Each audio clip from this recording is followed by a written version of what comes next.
Yard signs, bumper stickers, television ads, campaign appearances. It's all about to pay off for either Wisconsin Governor Scott Walker, a Republican, or his Democratic opponent Milwaukee Mayor Tom Barrett. It's a historic election. There have only been 2 other recall efforts against governors, and those governors lost.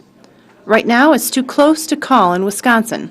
So I would say we've seen a lot of stability, some advantage to the Walker side, but the race has remained close enough to leave the outcome in genuinely significant doubt. Walker is facing a recall effort for effectively ending collective bargaining for most state workers last year. He says it was to balance a $3.6 billion budget deficit. Despite the pushback, Walker says his reforms are working and he's not afraid to lose Tuesday. To me, I think you should do the right thing. Not that you don't want to win, and again, I'm running to win. I think I've got a good campaign to win. But I think in the end, on fundamentally important issues, you should choose what's right, not just what you think can get you elected. Tuesday will actually be a rematch. Barrett lost to Walker by 5 points in 2010.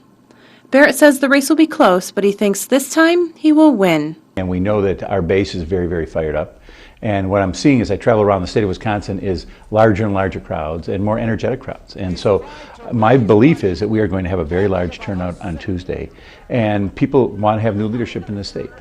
If Walker survives the recall, he says he will try to govern in a more inclusive way. What I've learned for the future, though, is the final product's the most important thing to fix things. But the process is pretty important, too.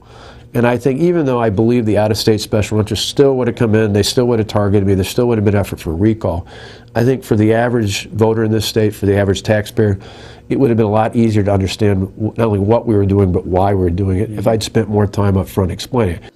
Absentee voting has been high, and turnout is expected to be 65% on Tuesday. Carrie Antelfinger, Associated Press, Milwaukee.